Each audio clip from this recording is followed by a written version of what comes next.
아, 내 직업이 사라졌구나. 그런 질문들은 별로 좋은 질문이라고 생각하지 않아요. 메릴 스트립이죠. 도대체 뭐 하는 애인가 싶어가지고 이건 사실은 실패할 일이에요. 배우들 빠였어요. 난 어떻게 해야 되지?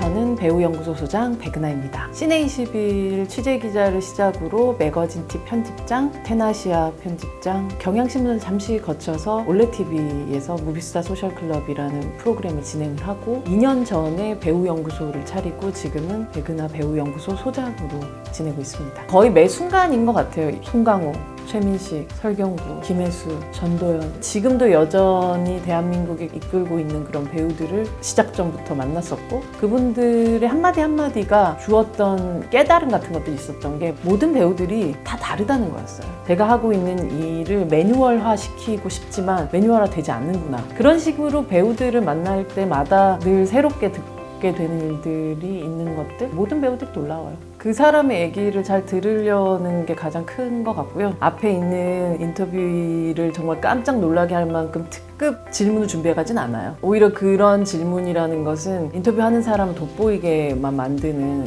형태인 거죠. 그런 질문들은 별로 좋은 질문이라고 생각하지 않아요. 모든 이들이 다 했을 것 같은, 100번 했을 것 같은 그 질문을 조금은 다른 대답을 해줄 수 있게끔 분위기를 만드는. 인터뷰라는 거는 가장 사적인 만남처럼 보이는 가장 공적인 만남. 짧은 시간 안에 효율적으로 전달되고 효과적으로 뽑아내야 되는 부분들이 있는데 그도 분명한 목적, 그녀도 분명한 목적을 가지고 제 앞에 앉아있고 저 역시도 분명한 목적을 가지고 그 앞에 앉아있는 거죠. 정확하게 그 사람이 깊은 얘기를 짧은 시간 안에 집중적으로 해낼 수 있는가 하는 분위기를 제가 말하자면 멍석을 깔아주는 일. 정확한 방식으로 자신이 했던 노력들을 알아봐 주는 것. 영화를 이야기하고 분석할 때 뭐 씬 분석, 컷 분석 뭐 이런 것들이 있다면 배우는 어떤 유닛으로 분석을 하게 되지? 이 사람들의 연속성들을 어떤 방식으로 연구하지? 이런 것들 하나하나부터가 저한테 있어서는 시작점 같아요. 배우라는 이 존재들은 연주자이자 악기인 경우잖아요. 이 사람 자체가 예술가이자 그 예술을 행하는 도구, 이 도구를 바라보는 여러 가지의 방법들이 있을 테고 이것을 행하는 이 예술가를 또 이야기하는 여러 가지 방법이 있을 거예요. 동료로서의 이 배우, 예술가로서의 이 배우, 혹은 배우로서의 이 사람의 기능, 그리고 스타로서의 이 사람의 역할과 효과, 이펙트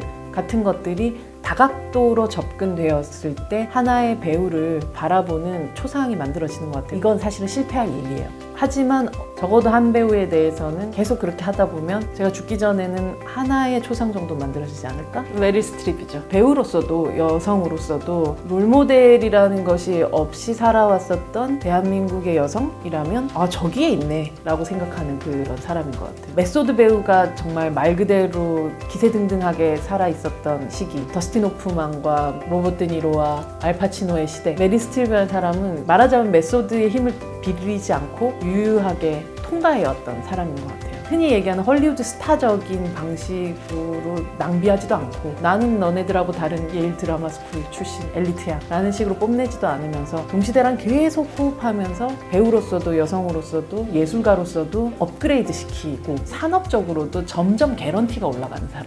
그런 사람을 우리 세대가 동시대에 함께 살고 있다는 거, 그리고 그 사람의 다음 영화를 볼 수 있다는 거, 그거가 주는 짜릿함이 엄청나거든. 배우들 빠였어요. 하나에 빠지면 그 사람의 기사부터 시작해서 막 스크랩을 엄청 열심히 하고 그러던 사람이었었죠. 모든 건 결국 덕후가 만든다고 저는 생각을 하거든요. 사랑하는 것에 대한 힘이 있는 사람들. 시네21에서 공채 공고가 딱 나오는 순간 너무 가슴이 뛰면서 여기 너무 가고 싶다고 생각을 한 거예요. 지금 생각하면 정말 이북하고 싶은 그런 제 자기소개서가 당시 시네21에서 신인 배우들을 소개할 때 나오는 기사 포맷 같은 게 있었는데 그 포맷을 저란 사람을 소개하는 식으로 썼던 기억이 나요. 조금 특이했겠죠? 도대체 뭐 하는 애인가 싶어가지고 불러봤던 것 같아요. 처음에 딱 들어가면 하나하나 배워가는 그런 과정인데 처음부터 제가 영화 평을 쓸 수 있는 그런 상황들은 아니었었고 오히려 사람을 만나는 거는 큰 어려움이 없을 수도 있으니 배우들 인터뷰하는 데 저를 자꾸 보내게 된 거죠. 그냥 백은하 네가 좋아하니까 네가 해? 그런 게 있었던 것 같아요. 저는 너무 좋았죠. 대학교 졸업한 지 얼마 되지도 않은 애가 이런 대단한 사람들을 내가 계속 만난다고? 나라는 사람이 연예인 좋아하는 애라는 것 자체를 살짝 부끄러워하던 시기가 있었는데 그냥 나는 연예인 좋아하는 애구나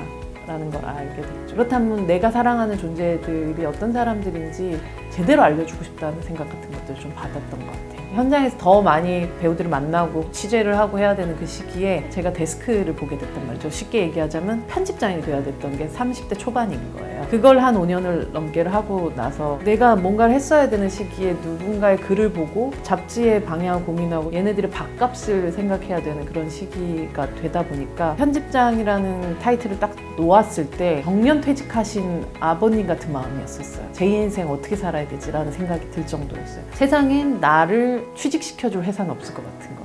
편집장까지 했던 사람을 편기자로 뽑겠어요? 그리고 이제 잡지는 다 없어져 가는데 모든 영화 잡지 다 폐간되고 시네이시브 하나만 남아있는데 아, 내 직업이 사라졌구나. 보통의 사람들이 60 이후에 하는 고민을 한 30년 빨리 땡겨서 하게 됐던 것 같아요. 그때가 제일 혼란스러웠죠. 난 어떻게 해야 되지? 이 고민이 진짜 많았었던 것 같아요. 대한민국의 미디어가 급변하는 어떤 시기에 IPTV 내에서 굉장히 많은 영화들이 매주 쏟아지는데 이것들을 가이드해 줄 만한 프로그램을 만들고 있고 그것에 좀 합류해 줄 수 있겠냐라는 제안을 받게 됐었을 때 그렇다면 그 가이드 안에 배우에 대한 인터뷰도 함께 하는 게 어떠냐라고 제가 역으로 좀 제안을 하게 됐었고 그 이후에 4, 5년 동안 왔었던 볼레TV의 프로그램이 됐었던 거죠. 정기적으로 일주일에 한 번씩 신작의 배우들을 만날 수 있는 시간들을 갖게 됐었고 그게 쌓인 어떤 데이터들이 또 저한테는 큰 힘이 됐던 시기를 거쳐서 그렇다면 이걸 조금 더 전문적으로 하고 싶다라는 마음에서 유학을 결심을 하게 됐고 그 유학을 끝내고 돌아왔을 때 연구소를 차리게 됐고 그리고 지금에 이르게 된 거죠. 살인의 추억이라는 영화를 처음 봤었을 때 배우라는 사람들 개별의 고유의 능력, 그들의 결을 해치지 않고 가장 잘 보여주면서 감독이 명확히 가고자 하는 목적지를 향해서 저토록 명확하게 걸어갈 수 있는 영화가 있나라는 생각을 했었던 것 같아요. 송강호란 배우의 거의 모든 것을 볼 수 있는 영화이기도 했었고 그러면서 동시에 봉준호라는 감독이 과연 어디까지 갈 수 있을까에 대해서 감히 상상할 수 없겠다라는 막연한 생각을 그런 의미에서 살인의 추억은 한 번도 촌스러워진 적이 없는 그런 영화였던 것 같고 지금도 다시 봐도 너무너무 모든 것들이 완벽한 영화. 그 살인의 추억이라는 영화가 개봉할 당시에 그 충무로의 풍경을 바라보던 제가 떠오르기도 하고 그 시기가 떠오르기도 하고 사람들이 떠오르기도 하고 그러면서 그때의 기운들이 영화계를 둘러쌌던 에너지들이 얼마나 뜨거웠는지가 느껴지기도 하거든요. 뭐든지 할 수 있을 것 같은 시기였었던 것 같아요. 그 아름다운 시절을 목도했었던 그 시기 같은 것들이 떠오르는